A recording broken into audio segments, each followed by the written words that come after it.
ابھی میں نے SP ضامن رضوی صاحب سے بھی بات کی تھی، انہوں نے کہا تھانے والوں کو بتا دو۔ SSP وہ کیا لگتا ہے تمہارا ماما؟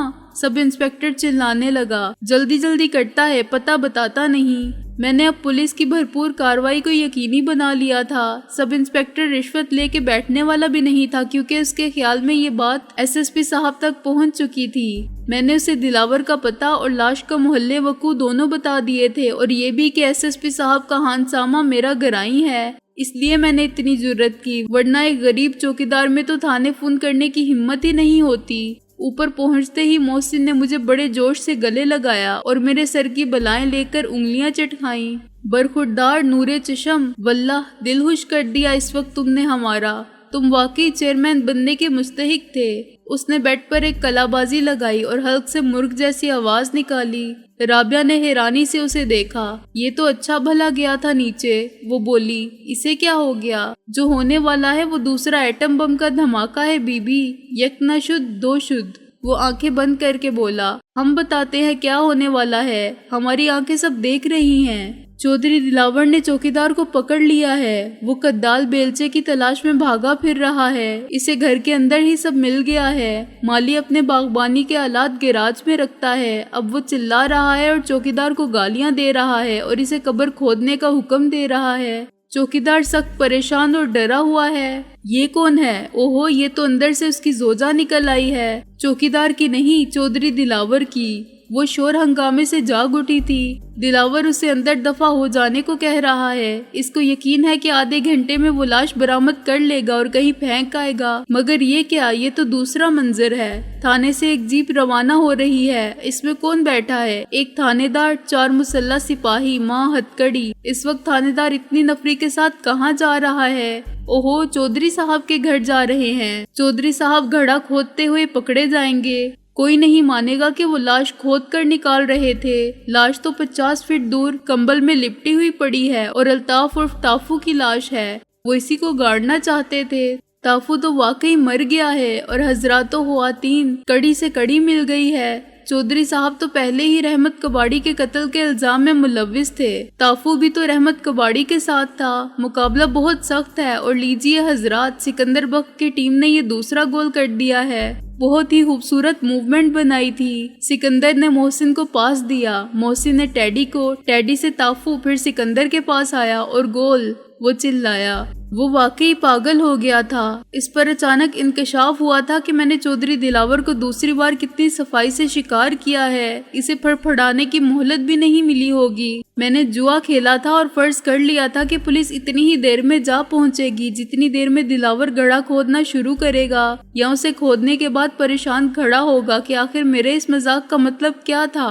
مجھے 100% نہ صحیح 90% امکانات پانسا اپنے حق میں پلٹنے کے نظر آتے تھے، لیکن میری چال کامیاب رہی یا نہ رہی اس کا پتہ صبح ہونے سے پہلے نہیں چل سکتا تھا۔ محسن اب تفصیل سے رابعہ کو بتا رہا تھا کہ چودھری دلاور پر دوسرے قتل کا یقینی الزام آنے کے بعد اس کی ضمانت منسوخ ہو جانا بھی یقینی ہے۔ بہت ہوشیار بنتا تھا الو کا پٹھا، اب سمجھ لو گیا پھانسی کے تختے پر۔ کس کس بات کو جھٹلائے گا؟ پہلے والا کیس بھی بہت خراب ہو گیا تھا، کیونکہ پہلے اس نے انکار کیا اور انسپیکٹر سے لڑ پڑا۔ پاگل ہو جائے گا آج تو وہ، مگر ہتکڑی اور جیل سے اس کا باپ بھی نہیں بچا سکتا اسے۔ وہ بہت جوش میں تھا اور پٹاخے کی طرح اچھل رہا تھا۔ رابعہ کا چہرہ تمتمانے لگا تھا اور میں خود اعصابی ہیجان میں مبتلا تھا۔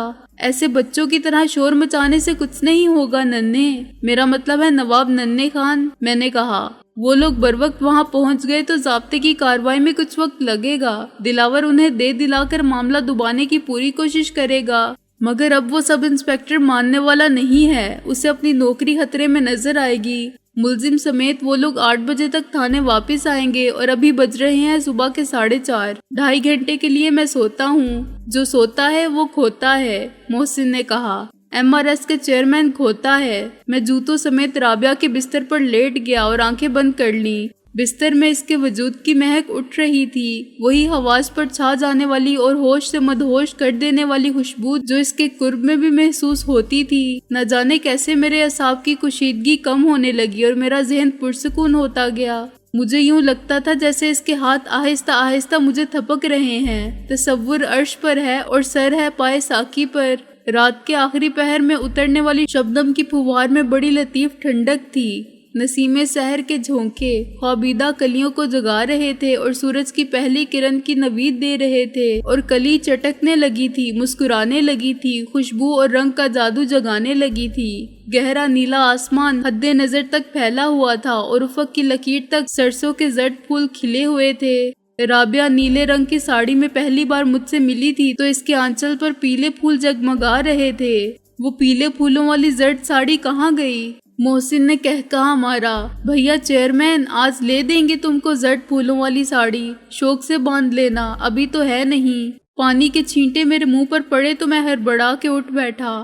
محسن کو ہنستا دیکھ کر مجھے بھی ہنسی آئی، پھر بھی میں یہ نہ سمجھا کہ بات کیا ہے۔ رابعہ کی طرف دیکھ کر مجھے شک ہوا کہ محسن کی ہنسی سے اس کا چہرہ سرخ ہو رہا ہے۔ کیا ہوا ہے مجھے؟ سینگ نکل آئے ہیں میرے سر پر سوتے میں نے آئینے میں اپنی صورت کو ملاحظہ کیا۔ ایسے کیا نظر آئے گا؟ محسن بولا، شاعر کہتا ہے جگر کی چوٹ اوپر سے کہیں معلوم ہوتی ہے، جگر کی چوٹ اوپر سے نہیں معلوم ہوتی ہے۔ سوتے میں آپ خاتون ایڈوکیٹ سے سوال کر رہے تھے کہ وہ پیلے پھولوں والی نیلی ساڑی کہاں ہے۔ میں نے ان سے کہا بھی ہے کہ آپ کے پاس ہے تو دے دیں، مگر انہوں نے ڈانٹا بلا وجہ کہ میرے پاس تو ہے نہیں۔ اچھا، میں نے کہا، نہیں ہے تو ہونی چاہیے، کیا خیال ہے؟ اٹھتے ہی شروع ہو گئی لائن میں گڑبڑ۔ چلو تم اٹھ کے نہا لو تو ناشتہ کریں۔ ارے ایسے نہیں رابعہ، یوں کہو۔ اجی اب اٹھ جائے نا، محسن نے نقل اتاری۔ اللہ ناشتہ ٹھنڈا ہو رہا ہے۔ ارے غضب خدا کا، مارتی کیوں ہو؟ اچھا بی بی مت کہو ایسے، ہماری طرف سے لٹ مار کے اٹھاؤ۔ میں تولیہ اٹھا کے باتھ روم میں گھس گیا اور مجھے یہ سب بہت اچھا لگا۔ اس گھر کی زندگی کی ایک تصویر یا ایک جھلک جو ہنوز ایک خواب تمنا کی طرح ہمارے خیالوں میں آباد تھا، اور اس کے حد و حال وقت کی سخت ترین آزمائش میں بھی روشن رہے تھے۔ ایک نہ ایک دن میرے خیالوں سے نکل کر وہ گھر زمین پر زندہ حقیقت کا روپ ضرور دھارے گا، بشرط یہ کہ زندگی نے مہلت دی۔ ایسا ہی ایک شہر آرزو اپنی آنکھوں میں بسائے یہاں سے میلوں کے فاصلے پر شہلا بھی آنے والے دن کا انتظار کر رہی تھی۔ اس وقت مجھے اس تصویر میں اس کی کمی محسوس ہوئی، جیسے 4 رنگوں میں چھپنے والی تصویر مکمل تو ہو مگر ایک رنگ سے محروم رہ گئی ہو۔ وہ ہوتی تو میں بھی اسے چھیڑتا۔ یہ محسن کی ہمت تھی کہ وہ اکیلا ہی ہنس رہا تھا اور ہمیں بھی ہنسا رہا تھا، ورنہ باقی دنیا تو خون کے آنسو رلانے پر آمادہ تھی۔ باتھ روم سے نکل کر میں نے محسن کا ہی سوٹ پہنا جسے رابعہ نے بڑی صفائی سے پریس کر دیا تھا۔ وہ رضوی صاحب کے گھر سے کوچ کرتے وقت اپنی سفری استری بھی رکھ لائی تھی جو بہت چھوٹی سی اور ہلکی پھلکی تھی، مگر کام وہی کرتی تھی جو بڑی استری۔ جب اس نے مجھے میچ کرتی ہوئی ٹائی دی تو ایک لمحے کے لیے میری اور اس کی نظر ملی اور میرا دل مچلنے لگا کہ یہ سب کچھ چھوڑ دوں اور وہی کروں جو رابعہ نے مجھے بہت پہلے کہا تھا۔ اس زمین سے کسی دور افتادہ اور گمنام گوشے میں وہ گھر بسا لوں جس میں رابعہ ہر روز مجھے اسی طرح بیدار کرے جیسے محسن نے کہا تھا، اور وہ اسی طرح۔ بھائی یہ جوتے بھی میں نے پالش نہیں کیے ہیں، وضاحت ضروری ہے۔ محسن نے کن اکھیوں سے مجھے دیکھ کر کہا اور ہنسا، تو اگر اسی طرح ہمارے ساتھ رہا تو حالت دن بدن ابتر ہوگی۔ میں نے کہا، شہلا کو بلوا لیتے ہیں، نہ جانے آج مجھے بھی وہ کیوں یاد آ رہی ہے۔ محسن نے آہ بھر کے کہا، اور اس کے ساتھ ہی اماں کی یاد آتی ہے تو میں اپنے آپ سے نظر نہیں ملا سکتا۔ مجھ سے زیادہ بدقسمت بیٹا کون ہوگا جس نے ماں کی قدموں کے نیچے آبا و جنت پا کے گوا دی۔ اس وقت میں ان کی خدمت کر لیتا تو یہ تمام عمر کی خدمت سے بڑھ کر ہوتا۔ وہ بے حد سنجیدہ اور جذباتی ہو گیا تھا۔ رابعہ نے اس کے کندھے پر ہاتھ رکھا۔ تم آج ہی چلے جاؤ، اپنے ساتھ ہمیں احساس جرم میں مبتلا مت کرو۔ ان کی نظر میں تو گناہ گار ہم ہوں گے کہ ان کے بیٹے کو ان سے دور کر دیا ہے۔ نہیں، تم میری ماں کو نہیں جانتی رابعہ، وہ اداس ہو کے بولا۔ انہوں نے تمام زندگی ہم سب کو صراط مستقیم پر چلنا سکھایا۔ عام لوگوں کی نظر میں وہ ایک سخت گیر ماں تھیں اور ایک ایسی بیوی جو شوہر پر حاوی رہی، لیکن یہ حقیقت ہے رابعہ کہ ان کے بغیر ہم لوگ اس ریوڑ کی طرح ہوتے جس کا گڈریا اتنا بے بس اور کمزور ہو کہ ان کی حفاظت نہ کر سکتا ہو، انہیں جنگلی درندوں سے اور جنگل کے راستوں سے بچا کے سلامتی کے ساتھ گھر نہ لا سکتا ہو۔ میرے والد سرکاری فائلوں پر یقیناً بہت اچھے نوٹ لکھتے ہوں گے اور صحیح فیصلے صادر کرتے ہوں گے، مگر ان کے پاس گھر اور ازدواجی زندگی جیسی ذمہ داریاں نبھانے کے لیے وقت ہی نہ تھا، اور وقت اس لیے نہیں تھا کہ ان میں ان کی صلاحیت نہ تھی۔ مجھے تعلیم کے لیے پردیس بھجوانے کا فیصلہ بھی میری ماں نے ہی کیا تھا، حالانکہ مائیں بہت جذباتی ہوتی ہیں اولاد سے جدائی ان پر بھی شاق گزری ہوگی، مگر انہوں نے میری بہتری کی خاطر خود پر جبر کیا، اور یہ بات میں آج بتا رہا ہوں۔ جب میں نے ان کے متعلق ڈاکٹروں کا حتمی فیصلہ سن لیا اور خود ان کو بھی معلوم ہو گیا کہ اب وہ چند دن کی مہمان ہیں، تو میں نے ان کے پاس رہنے کا فیصلہ کیا تھا، لیکن انہوں نے کہا، محسن تو یہاں رہ کے میری کیا مدد کرے گا بے وقوف، مقدر کے لکھے کو کون بدل سکتا ہے؟ زندگی کا تو ایک ایک لمحہ دستے قدرت میں ہے، اور کوئی چاہے نہ چاہے اس سے آگے ایک سانس کی مہلت نہیں ملتی۔ فرق صرف اتنا ہے کہ کچھ لوگوں کو اس وقت کے آنے سے پہلے کچھ معلوم نہیں ہوتا اور موت اچانک آ لیتی ہے۔ میں تو خوش قسمت ہوں کہ مجھے پہلے سے پتہ چل گیا اور میں نے وہ سب کام کر لیے جو ضروری تھے، ورنہ مجھے حسرت ہی رہتی کہ ذمہ داریوں کا بار نہ اتار سکا۔ اب فوزیہ اپنے گھر کی ہو گئی اور وہ خوش ہے۔ تیری فکر تھی تو خدا نے میری سن لی اور گھر بیٹھے سب انتظام کر دیا۔ خدا کو رحم آ گیا مجھ پر کہ یہ بیمار کہاں چراغ لے کر ماری ماری پھرے گی۔ ہر ماں کو بہو لانے کا ارمان ہوتا ہے اور اس کی نظر خوب سے خوب تر کی تلاش میں اسے در در لیے پھرتی ہے۔ مجھ میں اتنا حوصلہ کہاں تھا؟ شہلا نے میرے کلیجے کو ٹھنڈا کر دیا ہے۔ اب مجھے تیری بھی کوئی فکر نہیں ہے کہ بعد میں تیری زندگی کیسی گزرے گی۔ خدا تم دونوں کو لمبی زندگی دے، تم کو وہ ساری خوشی خود مل جائے گی جس کی سب تمنا کرتے ہیں مگر پاتے خوش نصیب ہی ہیں۔ اس کے بعد بھی میں ٹھہرنے پر مصر تھا، مگر انہوں نے کہا کہ ایسے وقت میں سکندر کو مت چھوڑو۔ میں دم بخود بیٹھا تھا اور خود بھی بے حد افسردہ ہو گیا تھا۔